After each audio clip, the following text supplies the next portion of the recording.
ಗೌತಮ್ ಗಂಭೀರ್ಗೆ ಮತ್ತು Ajit ಅಗರ್ಕರ್ಗೆ mostly RCB players ಕಂಡ್ರೆ ಆಗಲ್ಲ ಅನಿಸುತ್ತೆ. ಅದಕ್ಕೆ RCB ಪ್ಲೇಯರ್ಸ್ ಒಬ್ಬ ಪ್ಲೇಯರು ಕೂಡ ಸೆಲೆಕ್ಷನ್ ಆಗಿಲ್ಲ. ರಜತ್ ಪಾಟಿದಾರ್, ಅನುಭವಿ ಭುವನೇಶ್ವರ್ ಕುಮಾರ್, ದೇವದತ್ ಪಡಿಕ್ಕಲ್ ಎಂಥ ಪ್ಲೇಯರ್ಸ್. 2 ಸಲ ಕಪ್ಪನ್ನು ಗೆದ್ದುಕೊಟ್ಟಂತಹ ನಾಯಕ T20 ತಂಡಕ್ಕೆ ಸೇರಿಸ್ಕೋಬೋದಾಗಿತ್ತು. ಅದನ್ನು ಬಿಟ್ಟು ಹರ್ಷಿತ್ ರಾಣಾ IPL ಆಡಿಲ್ಲ. ವರುಣ್ ಚಕ್ರವರ್ತಿ ಔಟ್ ಆಫ್ ಫಾರ್ಮಲ್ಲಿದ್ದಾರೆ. ಆದರೂ ಕೂಡ ಅವ್ರನ್ನ ತಗೊಂಬಂದಲ್ಲಿ 3 ಸೀರೀಸ್ಗೆ ಏಷ್ಯನ್ ಗೇಮ್ಸು, ಇಂಗ್ಲೆಂಡು ಮತ್ತು ಐರ್ಲೆಂಡ್ ಏನು ಮ್ಯಾಚ್ ಆಡ್ತೀವಲ್ವ ಆ ಟೀಮ್ಗೆ ಸೆಲೆಕ್ಷನ್ ಮಾಡಿ ಬಿಟ್ಟಿದ್ದಾರೆ. ಇದು ಈ ಮಹಾನ್ ಕೋಚ್ ಮಾಡಿರ್ತಕ್ಕಂತಹ ಸೆಲೆಕ್ಷನ್. ಒಟ್ಟಿನಲ್ಲಿ ಮೋಸ್ಟ್ಲಿ ನನಗನ್ಸಿದ ಮಟ್ಟಿಗೆ ಹರ್ಷಿತ್ ರಾಣಾ ಮತ್ತು ಚಕ್ರವರ್ತಿ ಚಿಕ್ಕಪ್ಪ ದೊಡ್ಡಪ್ಪನ ಮಕ್ಕಳಿರಬೇಕು. ಬಿಟ್ಟು ಬಿಡಲಾರದ ನಂಟು ಅವ್ರಿಬ್ಬರನ್ನು ಇಟ್ಕೊಂಡು ಏನೋ ಸಾಧನೆ ಮಾಡೋಕೆ ಕೊಟ್ಟಿದ್ದಾರೆ. ಒಟ್ಟಿನಲ್ಲಿ ಟೋಟಲಾಗಿ ಓವರಾಲಾಗಿ ಇಂಡಿಯಾನ ಮೂಲೆ ಗುಂಪು ಮಾಡೋದಕ್ಕೆ, ಸರ್ವನಾಶ ಮಾಡೋದಕ್ಕೆ, ಇಂಡಿಯನ್ ಕ್ರಿಕೆಟ್ ಟೀಮನ್ನು ಸರ್ವನಾಶ ಮಾಡೋದಕ್ಕೆ ಹೊರಟಿದ್ದಾರೆ.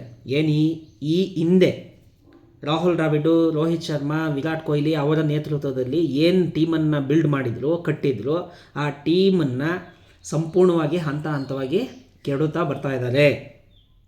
ಅಯ್ಯರ್ಗೆ ಕ್ಯಾಪ್ಟನ್ಸಿ ಕೊಟ್ಟಿದ್ದು no problem. Abhishek Sharma, Sanju Samson, Dube, Tilak, Axar Patel, Suryavanshi, Arshdeep, okay. ಬುಮ್ರಾಗೆ ಚಾನ್ಸೇ ಇಲ್ವಲ್ಲ. ಓಕೆ, IPL ಆಡಿದ್ದಾರೆ, ರೆಸ್ಟ್ ಬೇಕು, ಕೊಟ್ಟಿದ್ದಾರೆ. ನೆಕ್ಸ್ಟು 2 ಸೀರೀಸಿಗೆ ತೊಗೋಬೋದಾಗಿತ್ತಲ್ವ.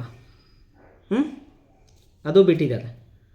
Ravi Bishnoi out of form, in form ಅಲ್ಲ ವ್ಯಕ್ತಿ. ನಿತೀಶ್ ಕುಮಾರ್ ಏನು ಸಾಧನೆ ಮಾಡಿದ್ದಾರೆ. KL ರಾಹುಲ್ ಪ್ರತಿ ಸೀರೀಸ್ IPL ಸೀಸನ್ನಲ್ಲಿ T20ಯಲ್ಲಿ ಯಾವ ಇದರಲ್ಲೂ ಕಳಪೆ ಪ್ರದರ್ಶನವನ್ನು ನೀಡಿಲ್ಲ. ಆದರೂ ಕೂಡ ಆ ವ್ಯಕ್ತಿಗೆ ಚಾನ್ಸ್ ಇಲ್ಲ T20ಯಲ್ಲಿ.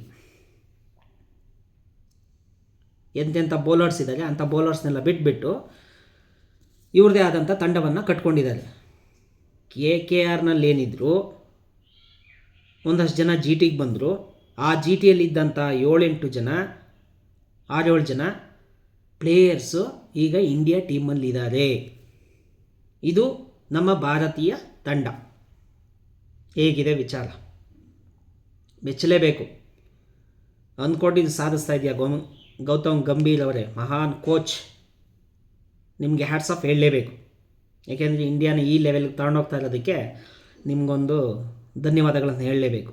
ಅಭಿಮಾನಿಗಳು ಇದು ಯಾವುದನ್ನು ಒಪ್ಪಲ್ಲ. ಆ ಲೆವೆಲಲ್ಲಿದೆ ನಿಮ್ಮ ಒಂದು ಟೀಮ್ ಸೆಲೆಕ್ಷನ್. ಚೆನ್ನಾಗಿದೆ. ಭುವನೇಶ್ವರ್ ಕುಮಾರ್ ಏನ್ರಿ ಮಾಡಿದ್ದ ಅವನು? 28 ವಿಕೆಟ್ ತೆಗ್ದಿದ್ದೆ ತಪ್ಪಾಯ್ತಾ?